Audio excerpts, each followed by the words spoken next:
Next हमारा topic example numericals, और example numericals के अंदर पहला न्यूमेरिकल है 1 × 10⁻7 electrons pass through a conductor in 1 microsecond. सबसे पहले हमें गिवन है नंबर ऑफ इलेक्ट्रॉन्स। डाटा के अंदर सबसे पहली चीज़ है जी number of electrons. These are 10⁻7 electrons. ये तादाद है इसलिए कोई यूनिट नहीं है। नेक्स्ट, इन 1 माइक्रोसेकेंड टाइम हमें गिवन है 1 microsecond 10⁻⁻6 seconds. In find the current in ampere flowing through the conductor. आपने करंट फाइंड करना है कि कंडक्टर में से कितना करंट पास कर रहा है। अब इस क्वेश्चन के अंदर हमने फाइंड करना है current. So let us move towards the solution. हम जानते हैं बच्चों करंट इक्वल होता है Q/T। टोटल चार्ज हमें तो गिवन है नंबर ऑफ इलेक्ट्रॉन्स, तो हमें एक इलेक्ट्रॉन का चार्ज पता है। एक इलेक्ट्रॉन का चार्ज कितना होता है? It is 1.6 10⁻⁻19। ये हमने पिछले लेक्चर में सीखा था। तो हम यहाँ से कह सकते हैं I will be equal to N into E, number of electrons multiply by charge of 1 electron. अब इतने इलेक्ट्रॉन गुजरे ना, एक जब गुजरता है तो तब इतना चार्ज होता है। जब एक इलेक्ट्रॉन पास करता है तो तब एक इलेक्ट्रॉन के पास जो चार्ज है उसको मैं E माइनस से लिख रहा हूँ, that is equal to 1.6 10⁻⁻19 coulomb. तो अगर इतने चार्जेस गुजरेंगे तो दोनों को मल्टीप्लाई कर लेंगे divided by time t, that is equal to 10⁻⁻6। I is equals to N, number of electrons 10⁻⁷, E 1.6 10⁻⁻19 divided by 10⁻⁻6। 10⁻⁷, 10⁻⁻6 इन दोनों को अगर हम ज्वाइन करें 10⁻13, so current will be equal to 1.6 10⁻+13 so I will unit ampere लगा दें ऊपर। I is equals to 1.6 10⁻⁻6 ampere. So ये है the total amount of current जो उस सर्किट में से पास करेगा। Next question number 2, 0.75 current flows through an iron wire. कि एक आयरन वायर में से 0.75 करंट पास कर रहा है। तो ये हमारे पास numerical number 2। So value of current I is equals to 0.75 ampere. When a battery of 1.5 volt, V is equals to 1.5 volts is connected across its end, the length of the wire is 5 meter. Capital L, length of the wire is 5 meter. The cross-sectional area of the wire is 2.5 10⁻⁻7. A is equals to 2.5 10⁻⁻7 meter square. Compute the resistivity of the iron. हमसे जो चीज़ पूछी गई है वो हमसे required है resistivity of the wire, कि wire की रेजिस्टिविटी कितनी है। सो यहाँ पर सबसे पहली चीज़ न्यूमेरिकल की अंडरस्टैंडिंग होनी चाहिए। अंडरस्टैंडिंग करने के लिए यूँ है कि हमारे पास एक कंडक्टर है। इस कंडक्टर का जो क्रॉस सेक्शनल एरिया है, ये क्रॉस सेक्शनल एरिया आपको गिवन है A। इस कंडक्टर की लेंथ आपको गिवन है कैपिटल L। इस कंडक्टर में से करंट 0.75, पोटेंशियल डिफरेंस 1.5 वोल्ट है। आपने फाइंड करके बताना है रेजिस्टिविटी रो की वैल्यू कितनी होगी। तो रो के लिए हमने फॉर्मूला पढ़ा था, रो इज इक्वल्स टू RA/F। सो अगर हम उस फॉर्मूले को यूज़ करें तो हम ये कह सकते हैं rho is equals to RA/F। Problem ये है कि हमें इस R की वैल्यू नहीं पता, तो कोई बात नहीं, हम R की वैल्यू पुट कर देते हैं। R is equals to V/I A over I, ठीक है। तो ये पूरा हो जाएगा V into A over I into L, rho is equals to V की वैल्यू हमारे पास, V की वैल्यू है 1.5, A की वैल्यू है 2.5, 10 रेज़ पावर माइनस 7। उसके बाद नेक्स्ट चीज current that is 0.75 and last is length of the conductor that is 5 metre. अब हम इस चीज़ को अगर कंप्यूट करें तो कंप्यूट करने पर 1.5 multiply by 2.5 10 raise power minus 7 divided bye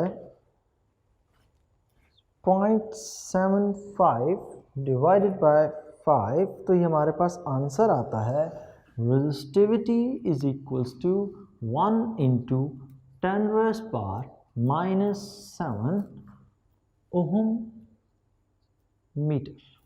so resistivity is equal to 1 into 10 raise power minus 7 ohm metre. Next हमारा न्यूमेरिकल नंबर 3, एग्जाम्पल नंबर 3 है। एग्जाम्पल नंबर 3 है जी, a platinum wire, platinum white gold को कहते हैं। A platinum wire has a resistance of 10 ohm.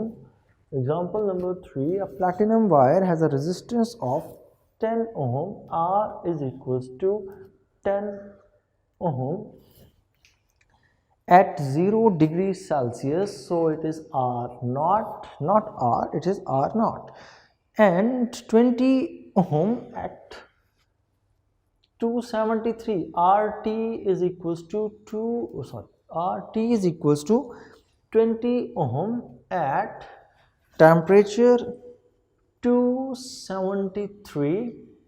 अच्छा, अब हमने यहाँ पर जो पुट करना है, हमने यहाँ पर टेम्परेचर डिफरेंस पुट करना है। टेम्परेचर डिफरेंस जीरो के अकॉर्डिंग ही होता है ना, तो जब जीरो के अकॉर्डिंग होगा तो हमारे पास temperature will be equal to 273 kelvin, क्योंकि टेम्परेचर डिफरेंस की जो वैल्यू डिग्री सेल्सियस में होती है वही वैल्यू केल्विन में भी होती है, बिकॉज डिग्री सेल्सियस और केल्विन के अंदर दोनों के अंदर नंबर ऑफ डिवीजन्स 100 ही है।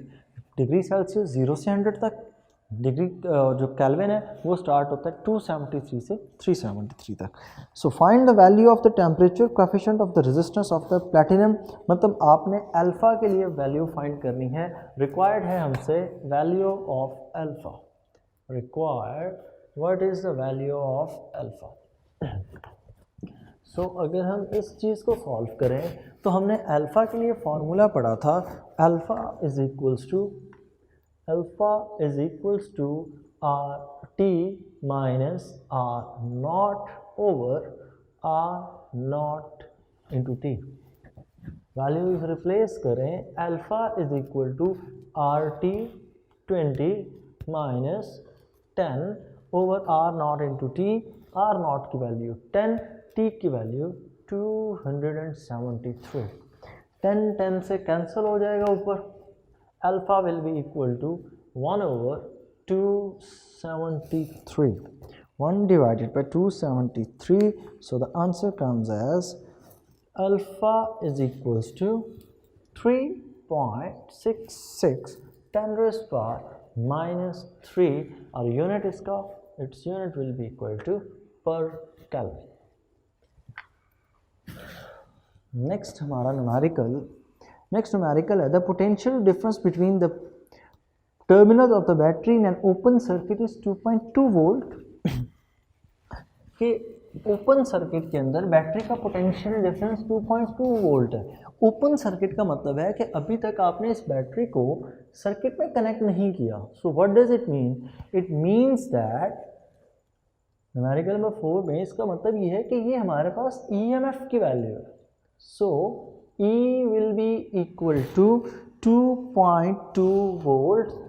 ठीक है, फिर सुन लें, उन्होंने कहा the potential difference between the terminal of the battery in an open circuit is 2.2 volt.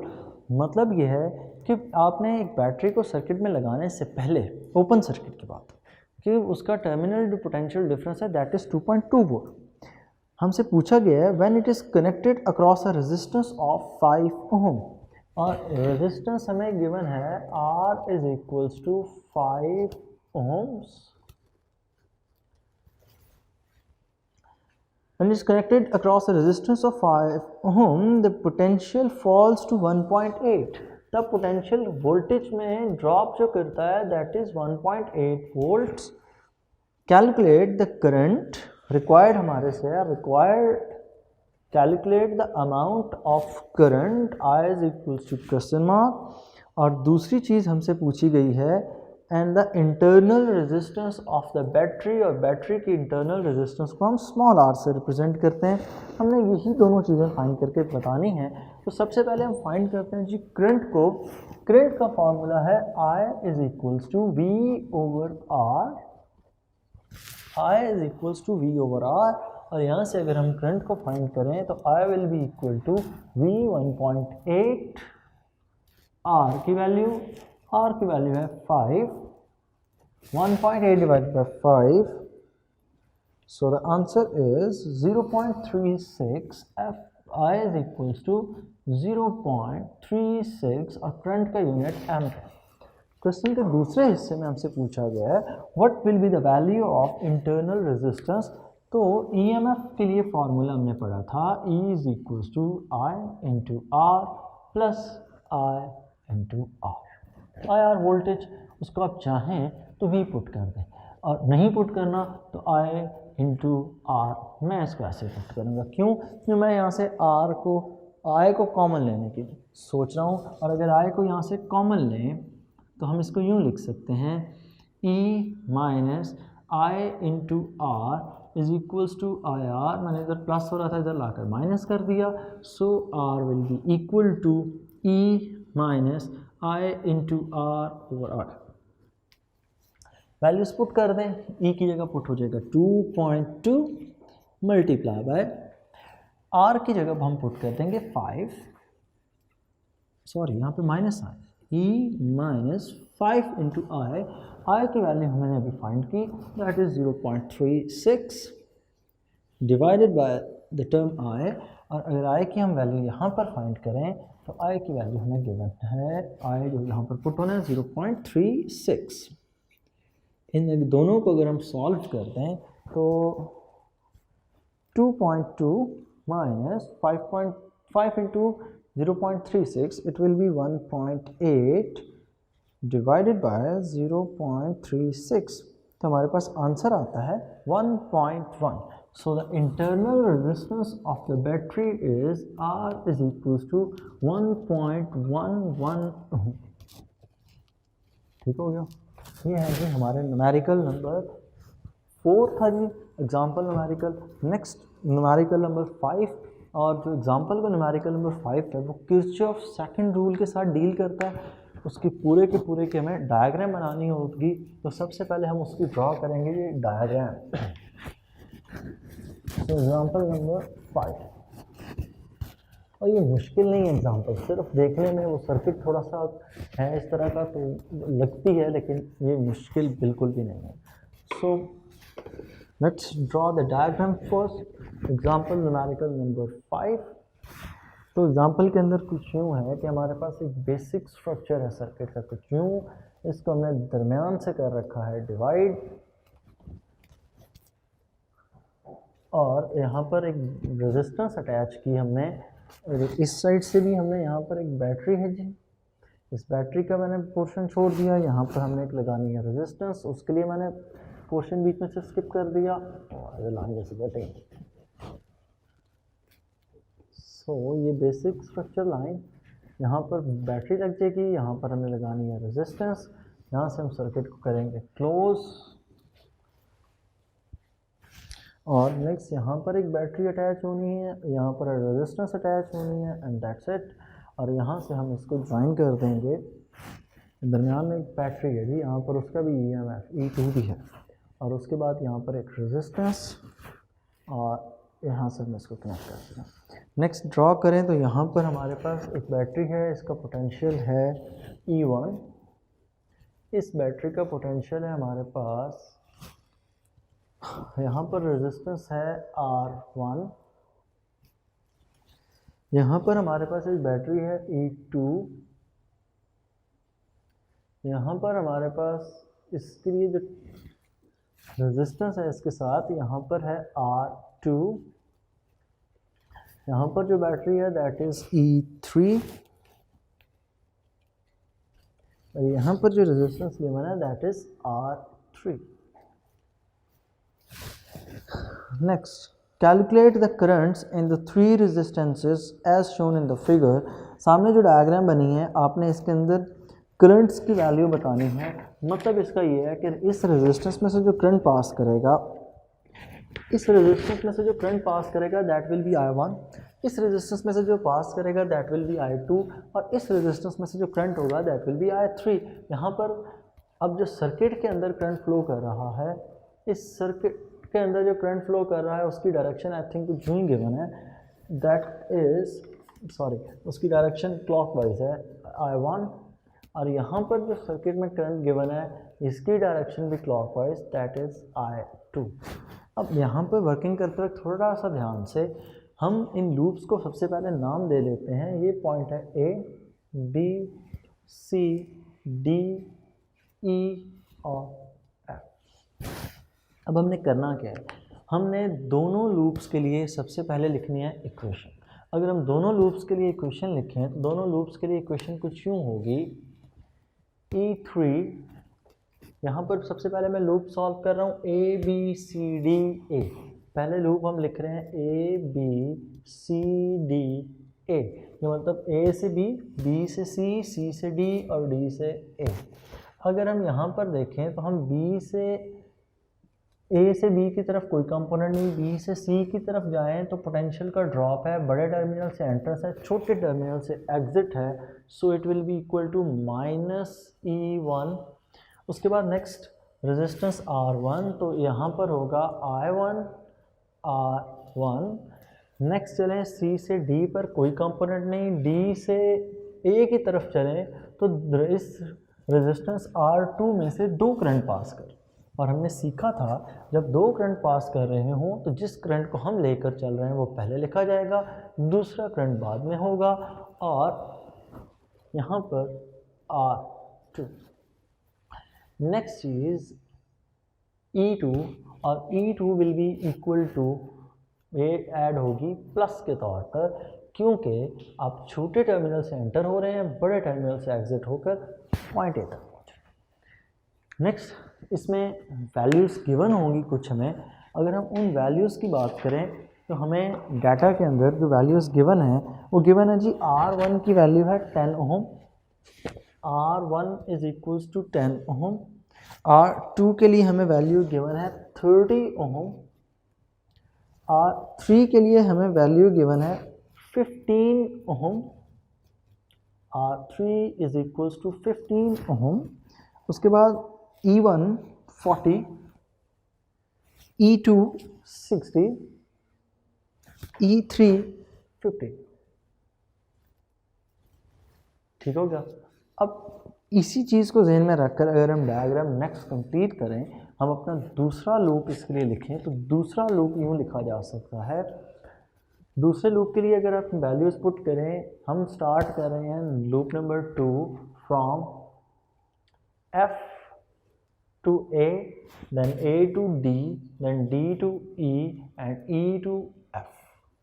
So F A D E F, तो F से A तक तो कोई कंपोनेंट नहीं है।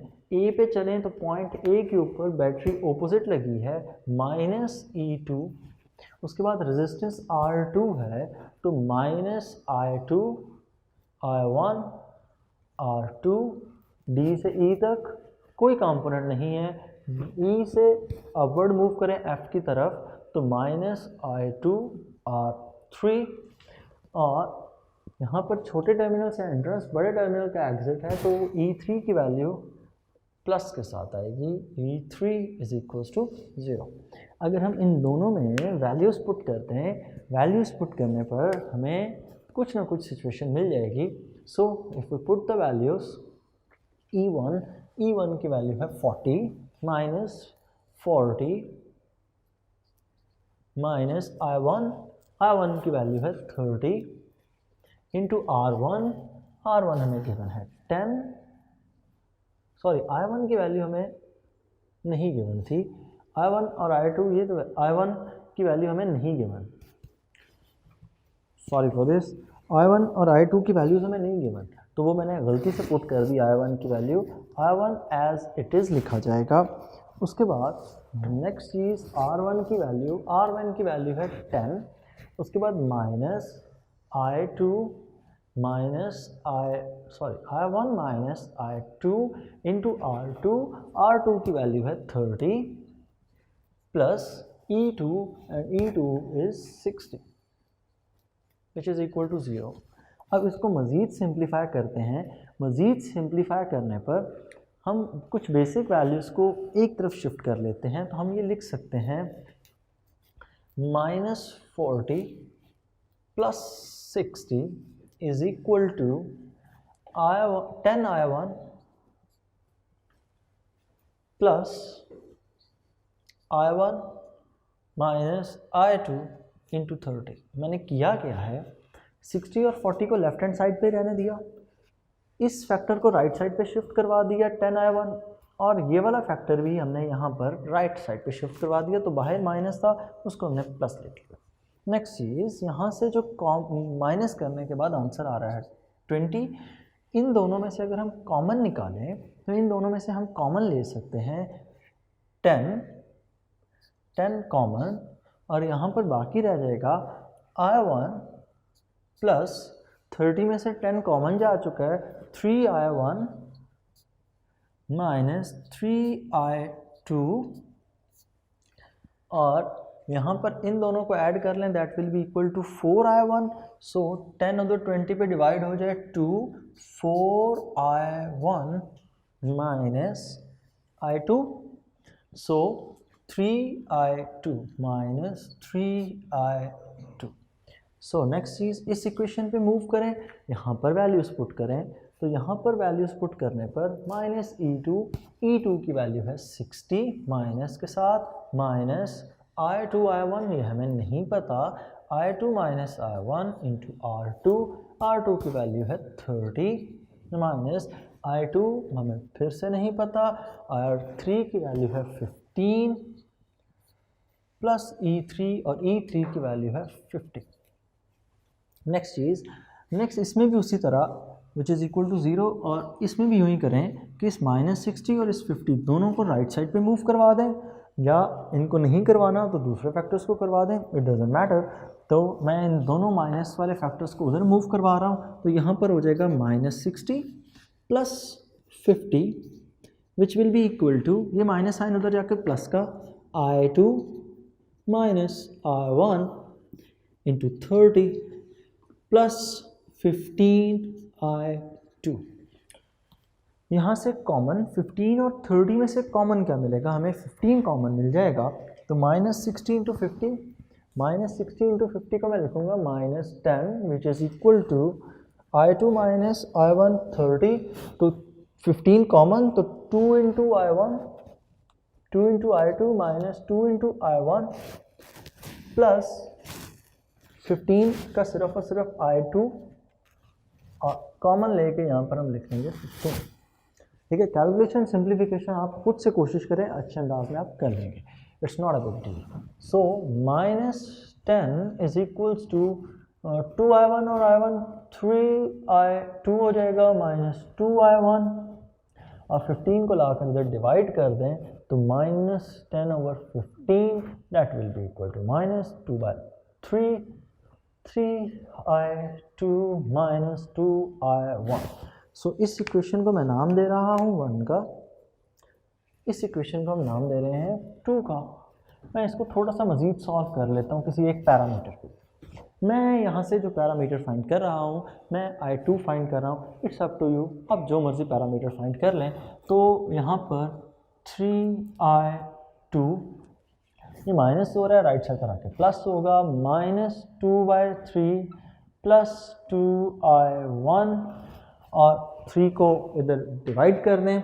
अगर हम 3 को यहाँ पर डिवाइड करें, so I2 will be equal to -2 plus 2I1 यहाँ पर 3 आकर डिवाइड हो तो ये हो जाएगा 9, यहाँ पर 3 डिवाइड हो तो as it is it will be written as 3।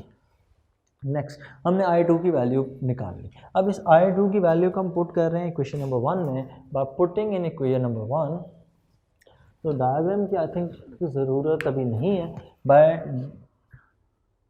Putting in equation number 1,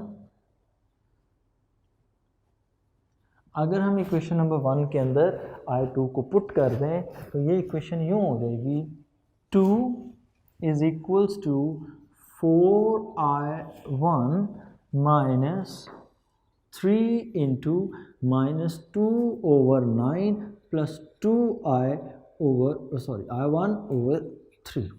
तो इस इक्वेशन से हम I1 फाइंड कर ही लेंगे बिलाखिर। So 2 is equals to 4I1 minus minus plus हो जाएगा, सो प्लस 6 3 9 कैंसिल, तो माइनस 2/3 और 3 को इससे मल्टीप्लाई करें, 3 से कैंसिल, माइनस 2I1।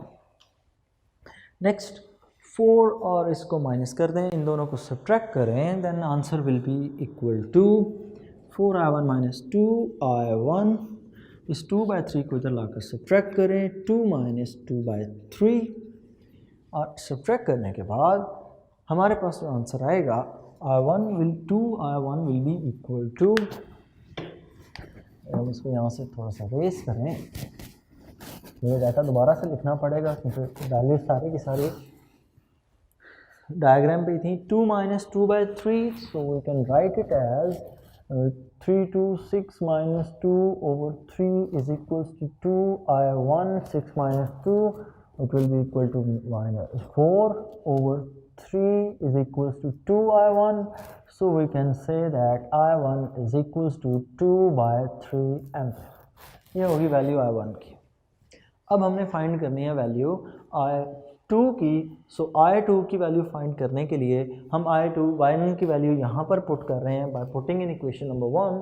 अगर हम इक्वेशन नंबर 1 में पुट करें, 2 will be equal to 4 into I1 है 2/3 माइनस 3I2, और यहाँ से अगर हम कैलकुलेट करें तो 3I2 is equal to 8/3 minus 2। Rearrange किया, इसको उधर ले जाकर प्लस कर दिया, 2 को यहाँ पर लाकर माइनस कर दिया। सो अगर मज़ीद इसको लिखें तो 3/2 is equal to 8 minus 6/3 by taking LCM. So I2 will be equal to 8 minus 6 2 and 3 into 3 9। सो फाइनली हमने I1 और I2 की वैल्यूज़ को फाइंड कर लिया। नेक्स्ट अब वो रेजिस्टेंसेस चूँकि मैंने रेज कर दी तो हमसे पूछा ये गया था कि आपने बताना है what will be the value of current through resistance R1, R2 and R3। हमने R1, R2 और R3 में रेजिस्टेंसेस की वैल्यू, रेजिस्टेंसेस में से कितना करंट गुजरा है वो फाइंड करके बताना है।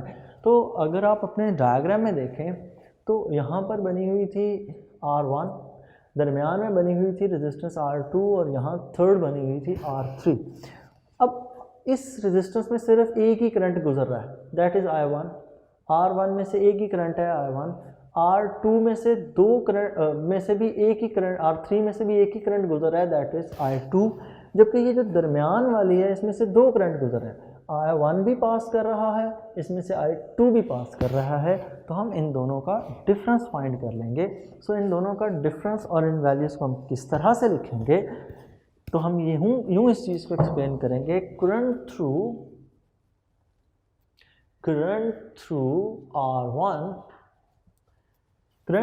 R1 will be equal to, जितना I1 है उतना होगा, will be equal to I1 that is equals to 2/3, और 2/3 को मैं सॉल्व करूँ, 23 6 और 18, 0.666 एम्पेयर करंट थ्रू R2। अब R1 और R2 में से बड़ा कौन है?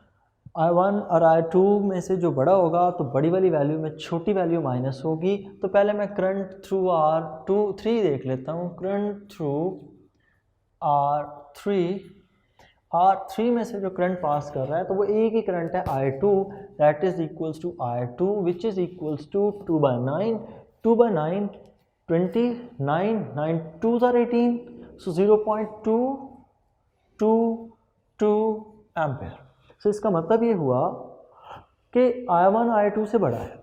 सो R2 में से जो करंट पास होगा that will be the difference of I1 minus I2। So इन दोनों को अगर डिफरेंस करके लिखें तो the answer will be equal to 0.444 ampere. ठीक है, यहाँ पर भी 666 लिख लें क्योंकि रिकरिंग है ना। सो ये थे जी हमारे currents through the resistance R1, R2 and R3। Lengthy example है, बोर्ड पॉइंट ऑफ व्यू से इंपॉर्टेंट बिल्कुल भी नहीं है, लेकिन चूंकि आपके सिलेबस का हिस्सा है इसलिए हमने करना तो है। तो बच्चों ये थी आपके एग्जांपल न्यूमेरिकल्स। नेक्स्ट लेक्चर में हम डिस्कस करेंगे आपके एक्सरसाइज के न्यूमेरिकल्स। इंशाल्लाह उनको 2 हिस्सों में करेंगे, आधे एक लेक्चर में होंगे और आधे एक लेक्चर में। अल्लाह हाफ़िज़।